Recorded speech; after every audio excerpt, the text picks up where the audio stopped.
অতিবৃষ্টিতে এবার ভগ্নদশা একটি প্রাথমিক বিদ্যালয়ের প্রত্যেকটি ক্লাসরুমে জমে রয়েছে হাঁটু জল। জলের মধ্যে পঠন পাঠন ছাত্রছাত্রীদের। অতিষ্ঠ হয়ে উঠেছে স্কুলের শিক্ষক এবং শিক্ষিকারা। কাদা জল বেরিয়ে পঠন পাঠনের জন্য স্কুলে আসতে হয় ছাত্রছাত্রীদের।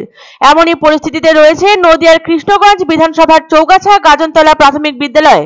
জানা গিয়েছে এই বিদ্যালয়ের জলমগ্ন পরিস্থিতি বেশ কিছুদিন ধরেই। এমনিতেই পরপর দুটি নিম্নচাপের কারণে অতি ভারী বৃষ্টিপাত হয় নদিয়ায়। একই পরিস্থিতি কৃষ্ণগঞ্জ বিধানসভার।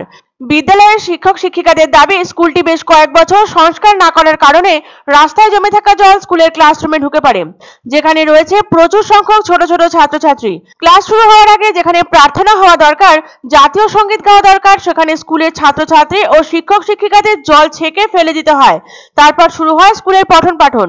যদিও স্কুলের ক্ষুদে পড়ুয়াদের কথা মাথায় রেখে জল কিভাবে নিষ্কাশন করা যায় সেদিকে নিজেরাই উদ্যোগ নিয়েছেন শিক্ষক এবং শিক্ষিকারা। কিন্তু এভাবে তো বেশি দিন চলতে পারে না। এর জেরে যখন তখন অসুস্থ হয়ে পড়ছে ছাত্রছাত্রীরা। ক্ষোভ উগরে দিচ্ছেন অভিভাবকরাও। এহেন পরিস্থিতিতে সরকারের দৃষ্টি আকর্ষণ করছেন ওই স্কুলের শিক্ষক শিক্ষিকারা। তাদের দাবি, অবিলম্বে স্কুলটি সংস্কার করা হোক, কারণ এইভাবে বেশি দিন স্কুলের পঠন পাঠন চলতে থাকলে অসুস্থ হয়ে পড়বে ছাত্রছাত্রীরা। তবে এই ঘটনায় কৃষ্ণগঞ্জের সমষ্টি উন্নয়ন আধিকারিক জানিয়েছেন তিনি বিষয়টি খতিয়ে দেখছেন এবং দ্রুততার সাথে স্কুলটির সংস্কার যাতে করা হয় এবং জল নিষ্কাশনের ব্যবস্থা করা হয় সেদিকে নজর রাখছেন। ইতিমধ্যে তার প্রতিনিধিদের তিনি নির্দেশ দিয়েছেন বিষয়টি খতিয়ে দেখতে। একটানা বৃষ্টিতে জেরবার দক্ষিণের জেলাগুলি। অতিবৃষ্টির জেরে জল জমে রয়েছে রাজ্যের বিভিন্ন জেলার একাধিক এলাকায়।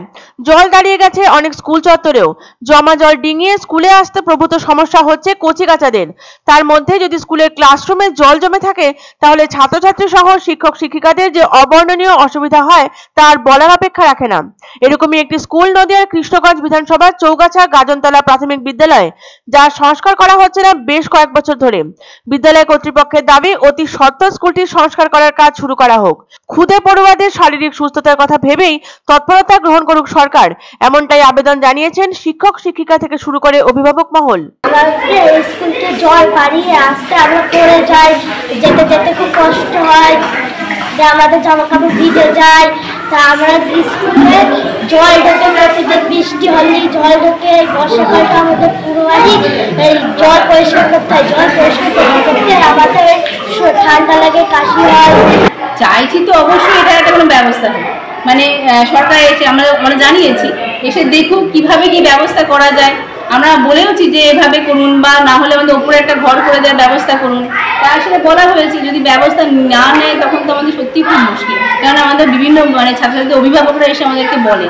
তো আমরা এটা পরিকল্পনা করছি আর আমরা চেষ্টা করছি যাতে জলটাকে বের করে দেওয়া যায় পাম্প সেট বা কিছু লাগিয়ে। কিন্তু যা বৃষ্টি হচ্ছে, মানে এখন তো কিছু সেভাবে করতে পারছি না, কিন্তু আমরা চেষ্টা করছি যে জলটাকে বের করে দেওয়া। আনন্দ সংবাদ, আনন্দ সংবাদ। 30 বছরের নির্ভরযোগ্য প্রতিষ্ঠান ইন্দ্রমণি রাইস মিল। আমাদের কয়েকটি জনপ্রিয় ব্র্যান্ড হলো তাজ, বরলি, খুশি ইত্যাদি। আমাদের factory outlet CG trading company, Dinbazar, axis ব্যাংকের পাশে, জলপাইগুড়ি। এখানে সুলভ মূল্যে গুণগত মানের সব ধরনের চাল পাওয়া যায়। Phone number 9547029475। এক অন্য অনুভূতির স্পর্শ পাওয়া যায় রয়কো ব্র্যান্ডের গেঞ্জি ও জাঙ্গিয়ায়। তাই ছোট বড় সবার পছন্দ রয়কো গেঞ্জি ও জাঙ্গিয়া। প্রস্তুতকারক জয়মনি হোশিয়ারি, কলকাতা।